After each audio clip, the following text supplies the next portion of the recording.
Hello everyone, I hope everyone is having a great day so far. So I don't know if you've noticed, but a lot of my videos are in my car. I do a lot of things during the day, and sometimes it's just easier for me to be in the car with no distractions at home with Chris, my husband, or my daughter, or the dog, or something unexpected that always happens at home. So that's why I'm in my car. So I've talked about this topic before on social media, but it's a very popular topic. So I just wanted to make sure that I got it out there as much as I can to make sure that it reaches as much people as I can. So the topic is how to squash those late night binging episodes or crazy cravings that we have once and for all. How can we do that? The point is, a lot of us have dealt with binge eating or emotional eating, or some cravings that we just can't control. And people ask me, well, how do you know it's a binge? Well, the difference is you can eat an entire bag of potatoes and chips and be okay with it. Next day, you go on with your life like nothing ever happened.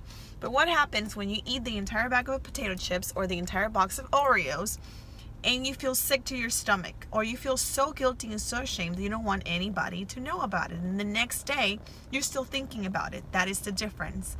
And that is when you know that you actually have a problem with food. Sorry, I'm hot and cold.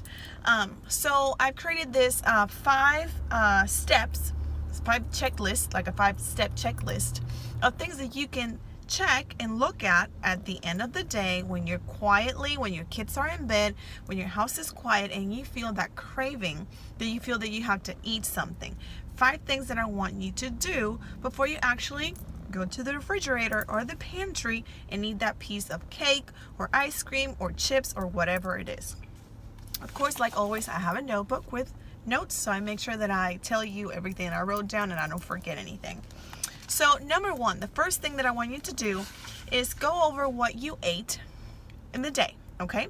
So there's no point of trying to avoid a craving at night if you're actually starving, if you're actually depriving your body from the nutrients that it needs. So maybe you want ice cream, that could mean that you didn't have enough protein. Maybe you want a piece of toast and butter, and that means that maybe you didn't have enough grapes or healthy fats. So go ahead and number 1, look at what you ate that day and what food you're actually craving. Could it be that you're craving a specific food because you were actually depriving your body from the nutrients that it needs? Number 2, do a quick how am I feeling right now check. Are you bored? Are you mad? Are you upset? Are you happy? Are you excited? Are you frustrated? Are you anxious? Sometimes we eat our emotions, and I know that a lot of women, when I say that, you know exactly what I mean. So think about it. Stop for a second and say, how am I feeling right now? Check your emotions and see how you're feeling. And maybe is that the reason that you want to eat something? And this comes to the 3rd step, because sometimes all you need is a distraction. So step number 3, which can be a distraction / nourish yourself. Do something for yourself. Color if you like coloring. Draw a picture. Put your favorite song. Take a bath. Light a candle. Meditate. Read a book. Write something if you like to write. Call a friend. Change your nail polish or your nails, or do your hair. Do something that, 1, it distracts you, because maybe that's all that you need because you were bored or upset, and you do something for yourself and you feel better. And do something that actually fills your cup, so it makes you feel better, and maybe that's all that you need. So that goes to number 4. Number 4 says revamp, transform, make, change your nighttime craving food. What that means is, if you've done step number 1, so you check what you ate today, so you're making sure that you're not actually starving yourself from things that you need.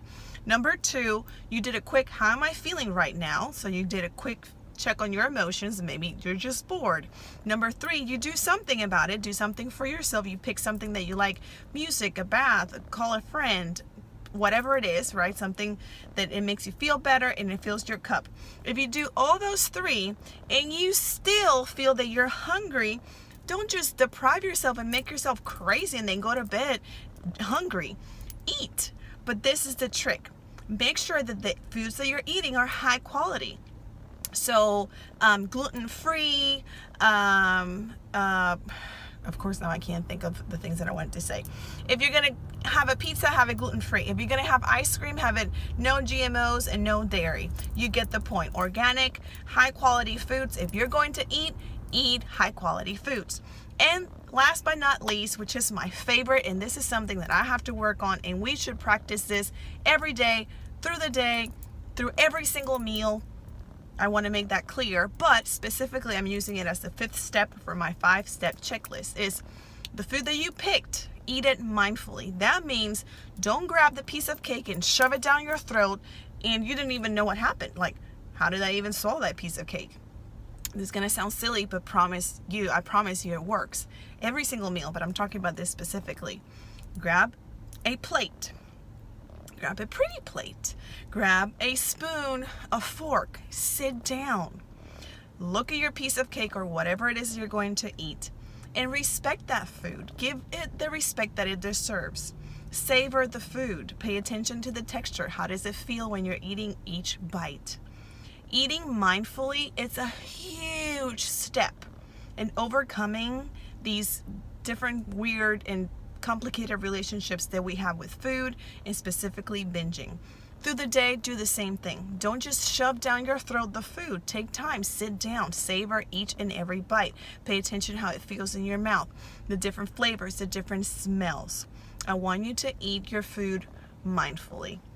So those are my 5 steps. Number 1, check what you ate through the day, so you make sure that you're not actually depriving yourself or starving yourself from actual nutrients that you need. Number 2, do a quick, how am I feeling right now? Am I bored? Am I sad? Am I mad? Am I excited? Because maybe all you need is a distraction, which goes to number 3. Do something for yourself, nourish yourself. Take a bath, a facial, fix your hair, change your toenail polish, call a friend, listen to a song that you like. Something that distracts you and makes you happy. Now let's go to number 4. You already did 1, 2, and 3. I'm still hungry. I need something. Make your food quality food. Make it organic, make it gluten-free, no GMOs. If you're going to have a snack, if you're going to have a meal, make it a high-quality meal. And number 5, and to me the most important that you should be doing through every single one of your meals, is eat your meal, your snack, mindfully. In a plate, with a fork or a spoon, sit down, look at it, respect it, savor it, the texture, the smells. Eat it slowly and take deep breaths. I hope this is helpful. I know it's been so helpful for me and for so many other people that I've shared with. If this is helpful to you, let me know below or share with a friend. I will see you guys next week. Thank you for tuning in and have a great night. Bye-bye.